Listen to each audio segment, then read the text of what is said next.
സാറേ നമസ്കാരം. നമസ്കാരം. ബമ്പർ ചിരിയിൽ പങ്കെടുക്കാറുണ്ട് അല്ലേ? അതിനെ കുറിച്ച് സാറ് പല ചാനലിലും അല്ലെങ്കിൽ സോഷ്യൽ മീഡിയയിലൊക്കെ വിമർശിക്കപ്പെടുകയുണ്ടായി. അതെന്താ സംഭവിച്ചാല് ഈ പക്ഷെ ബമ്പർചിരി ടി വിയിൽ വന്നപ്പോ അതൊക്കെ തിരുത്തി പറഞ്ഞു ആൾക്കാര്. അപ്പൊ ഈ ബമ്പർചിരിയിൽ ഞാൻ പോയി അഭിനയിച്ചു. അവര് അതിന്റെ ക്ലിപ്പ് ഇട്ടിട്ട് പരസ്യം കൊടുത്തപ്പോ തന്നെ എന്തിനാ അതിന് പോയി, വേണ്ടായിരുന്നു. അതൊക്കെ ഒരു ലോ. എങ്ങനെയാ അത് ലോ ആവുകയെന്ന് എനിക്ക് മനസ്സിലാവുന്നില്ല. അത് വേറൊരു ആർട്ടാണ്. അത് ഒരു കോമഡി പ്രോഗ്രാമാണ്, കോമഡി ആർട്ടാണ് അത്. ഒരുപക്ഷെ അവരെ മാർക്കിടാനിരിക്കുന്നത് ഒരുപക്ഷെ അവരെക്കാൾ താഴ്ന്നവരായതുകൊണ്ടാണോ, എന്നെ മാർക്കിടാൻ നീ ആരടാ എന്നുള്ളൊരു ഭാവത്തിലാണോ അത് വരുന്നത്? എങ്ങനെയാണ് ആ ഒരു സംഭവം വരുന്നത് എനിക്ക് ഇപ്പോഴും പിടികിട്ടിയിട്ടില്ല. ഞാനൊരു ആർട്ട് ചെയ്യുന്നു, ആൾക്കാരെ ചിരിപ്പിക്കുന്നു. അത് എങ്ങനെയാണ് ചീപ്പാവുന്നത്? അത്ര ഒരു ചളിയൊന്നല്ല ചെയ്തിട്ടുള്ളത്. ആ ചളി എന്ന് പറഞ്ഞാൽ അത് അങ്ങനെ ഒരു ആർട്ടാണ്. അത് അത്രയും ഒരു ചളി ചെയ്താലും ആൾക്കാർ ചിരിക്കുള്ളൂ. ഇപ്പോഴും ചെയ്തോണ്ടിരിക്കുകയാണ്. പക്ഷെ ഈ പറഞ്ഞവരൊക്കെ അവർക്കൊന്നും അത് ചെയ്യാനും പറ്റില്ലായിരിക്കും. പക്ഷെ നമ്മളിപ്പോ സിനിമയിൽ അഭിനയിക്കുന്ന പോലെയല്ല അവിടെ അഭിനയിക്കുന്നത്. അത് വേറൊരു അഭിനയ രീതിയാണ്, വേറൊരു രീതിയാണ്.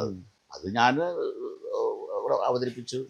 എന്തുകൊണ്ടാണ് അത് എന്നെ അങ്ങനെ വിളക്കുമായി വേണ്ടായിരുന്നു എന്ന് പറഞ്ഞതെന്ന് എനിക്കിപ്പോൾ മനസ്സിലായി. പക്ഷെ അത് ഇറങ്ങിയപ്പോ അത് ഞാൻ അതിൽ അഭിനയിക്കാനുള്ള ഒരു കാരണം പറഞ്ഞപ്പോ ആൾക്കാർ കൊള്ളാം, അത് അങ്ങനെയാണെങ്കിൽ കുഴപ്പമില്ല എന്നുള്ളത്. കാരണം എൻ്റെ ഒരു അനിയനുണ്ട്. അദ്ദേഹം നടനൊന്നല്ല, അദ്ദേഹം എക്സ് പ്രവാസിയാണ്. അദ്ദേഹം വന്നു, അദ്ദേഹത്തിന് അഭിനയിക്കാൻ വലിയ മോഹം വന്നു, ഒരുപാട് അലഞ്ഞു. ഈ ബമ്പർചിരിയിലും ചേരാൻ വേണ്ടി ഒരുപാട് ശ്രമിച്ചു അയാള്. പക്ഷെ അങ്ങോട്ട് അടുപ്പിച്ചില്ല. അവസാനം അദ്ദേഹം എടുത്തൊരു ഒരു ഐഡിയയാണ്, ശിവജി ഗുരുവായൂരിനോടൊപ്പം ചെയ്താൽ എന്നെ ഇതിൽ കൂട്ടുവന്നു. അങ്ങനെയാണെങ്കിൽ ഓക്കെ എന്ന് പറഞ്ഞവര്. അപ്പൊ ഇങ്ങനെയാണ് അദ്ദേഹം എന്നോട് പറയുന്നത്. പക്ഷെ അവിടെ ഞാൻ ചെല്ലുന്നവരെ അവർക്ക് അറിയില്ല, ഞാൻ അതിൽ പങ്കെടുക്കില്ല എന്ന് തന്നെയാണ് അവർ വിചാരിച്ചത്. പക്ഷെ അത് എനിക്കും ആഗ്രഹം തന്നെയാണ്.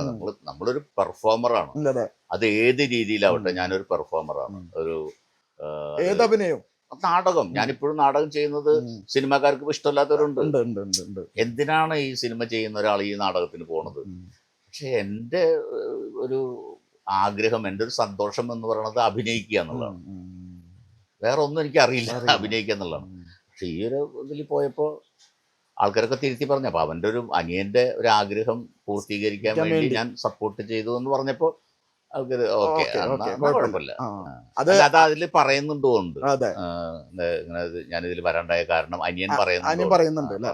അത് കാരണം കൊണ്ടാണ് അനിയന്റെ ഒരു ആഗ്രഹം പൂർത്തീകരിക്കാൻ വേണ്ടിയാണ് അതന്ന് പോയത്. രേണു സുധിയുടെ കൂടെ അഭിനയിച്ചതിനെ കുറിച്ച് പല ആൾക്കാരും സാറിനെ വിമർശിക്കുകയുണ്ടായി. പലരും സോഷ്യൽ മീഡിയയിൽ ഇത് വേണ്ടിയിരുന്നില്ല. എന്താണ് അതിനെ കുറിച്ച് സാറിനെ കുറിച്ച് പറയാനുള്ളത്? സുധി എൻ്റെ നല്ലൊരു ഫ്രണ്ടായിരുന്നു. ശരി, നല്ലൊരു ആർട്ടിസ്റ്റ്. ഞങ്ങൾ ഒരുമിച്ച് സിനിമയിലും അഭിനയിച്ചിട്ടുണ്ട്. ആർട്ടിസ്റ്റിനേക്കാൾ ഉപരി അദ്ദേഹത്തിൻ്റെ ഒരു മനസ്സ് നമ്മൾ അറിഞ്ഞോടത്തോളം, അതിൻ്റെ അപ്പുറത്തേക്ക് ഞാൻ പോകുന്നില്ല, അറിഞ്ഞോടത്തോളം എൻ്റെ ഒരു നല്ല സുഹൃത്താണ്, നല്ലൊരു മനുഷ്യനാണ്. അത്യാവശ്യം ആൾക്കാരെ ചിരിപ്പിക്കാൻ കഴിവുള്ള ആളാണ്. ആ അർത്ഥത്തിൽ സുധി എനിക്ക് ഭയങ്കര ഇഷ്ടമാണ്. സുധി മരിച്ചു, അറിയാലോ. സുധി മരിച്ചു. ഈ രേണുവിനെ എനിക്കറിയില്ല, സുധിയുടെ ഭാര്യ രേണുവിനെ എനിക്കറിയില്ല. പക്ഷെ അദ്ദേഹത്തിൻ്റെ മക്കളെയൊക്കെ ഞാൻ കണ്ടിട്ടുണ്ട്. അദ്ദേഹം ലൊക്കേഷനിൽ വരുമ്പോൾ മക്കളെയൊക്കെ ആയിട്ട് വരും, ഫാമിലിനായിട്ട് വരും. പക്ഷെ രേണുവിൻ്റെ മനസ്സിൽ നിൽക്കുന്നില്ല.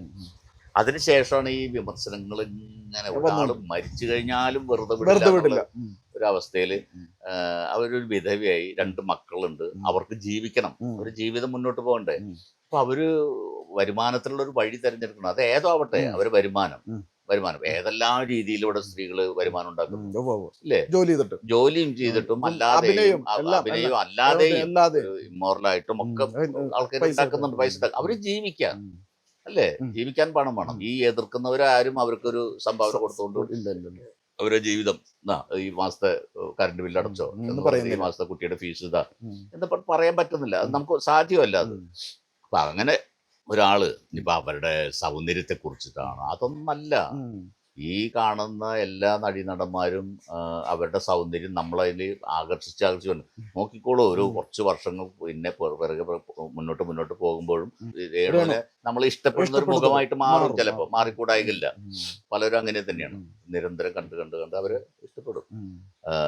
അപ്പൊ ഈ സൗന്ദര്യം അല്ലെങ്കിൽ അവരിടുന്ന ഡ്രസ്സ് അല്ലെങ്കിൽ അവരുടെ നിറം ഇതൊന്നല്ല ഒരു വ്യക്തിയെ അളക്കേണ്ട അളവ് പോലെന്ന് എനിക്ക് തോന്നിയിട്ടുണ്ട്. അല്ലേ? ഇപ്പൊ ഞാൻ ഒത്തിരി കറുത്തുപോയി, അതെ നീ ഒന്നിനും കൊള്ളില്ല. അവനൊരു വൃത്തിയില്ലാത്ത ഡ്രസ്സ് ഇട്ട് വരുന്നു, നീ ഒന്നും കൊള്ളില്ല. അപ്പൊ വസ്ത്രമോ നിറമോ അല്ല ഒരു മനുഷ്യനെ അളക്കാനുള്ള അളവ് പോലെ. ഒരുപക്ഷെ അഭിനയ സിദ്ധിയിലും അഭിനയത്തിന്റെ ലെവല് അത് 100% മാർക്ക് എടുത്ത് പറയാൻ പറ്റില്ല. ഞാൻ 100% ഒരു ആർട്ടിസ്റ്റാണ് എന്ന് പറയാൻ പറ്റില്ല, എനിക്കും പറയാൻ പറ്റില്ല, ആർക്കും പറയാൻ പറ്റില്ല. കാരണം അഭിനയത്തിന്റെ അളവ് പോലെ അങ്ങനെയല്ല, അതങ്ങനെ വല്ലാതെ നീണ്ടു കിടക്കുന്നതാണ്. ഇന്ന് ചെയ്ത കഥാപാത്രം നാളെ ചെയ്യുമ്പോൾ ഒരേപോലെ അല്ലാതെ അപ്പോൾ ശ്രമിക്കുകയാണ് നമ്മൾ എപ്പോഴും. എല്ലാ അഭിനയങ്ങളും നമ്മൾ ഒരേ ശ്രമങ്ങളാണ്. ആ കഥാപാത്രം ചെയ്യാൻ നമ്മൾ ശ്രമിക്കുക മാത്രമേ ചെയ്യുന്നുള്ളൂ. അത് 100% എത്തിക്കാനൊന്നും പറ്റില്ല. ആ അർത്ഥത്തിൽ അവരൊരു നടിയെ അഭിനയ സിദ്ധിയോ ഒന്നുമല്ല വീണ, അവരൊക്കെ ഒരു ജീവിത മാർഗം അല്ലേ അവർ ചെയ്തുകൊണ്ടിരിക്കുന്നത്. അതിനിങ്ങനെ വിളമ്പി ആ പാവം മരിച്ചുപോയ സുജിയെയും ചേർത്തു. അതിനും ഇപ്പോഴും അദ്ദേഹത്തിന് മരിച്ചു കിടന്നു സ്വൈര്യം കൊടുക്കാത്ത. ഞാന് അങ്ങോട്ട് ചോദിച്ചിട്ട് പോയതല്ല സുധിയുടെ കൂടെ അഭിനയിക്കണം. ഇപ്പൊ എൻ്റെ അനിയൻ തന്നെ എടുത്തൊരു ആൽബത്തിലാണ് ഞാൻ അഭിനയിക്കുന്നതുകൊണ്ട് കാണുന്നത് അവിടെ വെച്ചിട്ടാണ് കാണുന്നത്. എനിക്കൊരു മോശമായിട്ടൊന്നും തോന്നിയിട്ടില്ല. ഞങ്ങൾ വഴിയിൽ വെച്ച് കണ്ടുമുട്ടുന്നു, എവിടേക്കാ പോകണം അങ്ങനെ പോകണം എന്നുള്ള ഒരു സംസാരം. അത് ആ കുട്ടിയുടെ രീതിയിൽ നന്നായി ചെയ്തു, ഞാൻ എൻ്റെ രീതിയിൽ ചെയ്തു. ഇത് ഒരു തൊഴിലും കൂടിയാണത്, അല്ലേ? അതിജീവനത്തിനുള്ള ഒരു തൊഴിലും കൂടിയാണ്. പറ്റുന്ന പോലെ ചെയ്യുന്നു, അത് മാക്സിമം ചെയ്യാൻ ശ്രമിക്കുന്നു. എന്താണ് ഞാൻ രേണുവിന്റെ കൂടെ അഭിനയിച്ചാലുള്ള കുഴപ്പം? എന്താ കുഴപ്പം? വരുമാനമാവും. അവരവരുടെ തൊഴിൽ ചെയ്യുന്നു, ഞാൻ എൻ്റെ തൊഴിൽ ചെയ്യുന്നു. ആ തൊഴിലിടത്തിൽ ഞാൻ മോശമായിട്ടൊന്നും ചെയ്യാതിരുന്ന പോരെ? തീർച്ചയായിട്ടും പോരെ. ഞാൻ മോശമായിട്ടൊന്നും ചെയ്തില്ല. ആ കുട്ടി എന്നോട് മോശമായിട്ട് ചെയ്തില്ല. വളരെ സ്നേഹത്തോടെ വർത്തമാനം പറയുന്നു, പെരുമാറുന്നു. ഞാൻ എൻ്റെ തൊഴിൽ കഴിഞ്ഞിട്ട് മടങ്ങി പോകുന്നു, ആ കുട്ടിയുടെ തൊഴിൽ കഴിഞ്ഞിട്ട് മടങ്ങി പോകുന്നു. ഇത്രയും ഉണ്ടാവണമല്ലോ. അതിന് ശിവജി ഗുരുവായൂർ അഭിനയിച്ചാൽ എന്താ എനിക്ക് തോന്നുന്നില്ല. അത് എനിക്ക് ഒരു പ്രശ്നമായിട്ട് തോന്നിയില്ല. ഇനിയും വിളിച്ചാൽ അഭിനയിക്കും. ഇപ്പൊ ഈ സന്തോഷ് പണ്ഡിറ്റ് എന്ന് പറഞ്ഞിട്ടൊരു സംവിധായകനുണ്ട്, അദ്ദേഹത്തിന് ഭയങ്കര വിമർശനങ്ങളായിരുന്നു, അല്ലേ? അദ്ദേഹം സിനിമാക്കാരനല്ല, അദ്ദേഹം എന്ത് ചെയ്യും, അദ്ദേഹത്തിന് പറ്റുന്നത് അദ്ദേഹം ചെയ്യുന്നു, അത്രേ ഉള്ളൂ. അതും അഭിനയം തന്നെ. എന്നെ വിളിച്ചാൽ ഞാൻ പോയി അഭിനയിക്കും. എന്റെ ജോലിയാണ് അഭിനയിക്കുക എന്നുള്ളത്. ഞാൻ പൊതുവെ ഈ ഒരു സ്ക്രിപ്റ്റ് വായിച്ച് അല്ലെങ്കിൽ കഥാപാത്രത്തെ ചോദിച്ച് അങ്ങനെയൊന്നും പോവാറില്ല. ഒരു ആന്റി സോഷ്യലായിട്ടുള്ള ക്യാരക്ടർ ചെയ്യില്ല എന്നുള്ളൊരു മാത്രമേ എനിക്കുള്ളൂ. കാരണം നമ്മളൊരു സമൂഹ ജീവിയാണ്, സമൂഹത്തിൻ്റെ സാമൂഹ്യ പ്രവർത്തകനാണ്. അപ്പോൾ ആ അർത്ഥത്തിൽ സമൂഹത്തിന് എതിരാകുന്ന രീതിയിലുള്ള പ്രശ്നങ്ങളൊന്നും അത് ഈ സിനിമയും നാടകമൊന്നും അങ്ങനെയല്ല.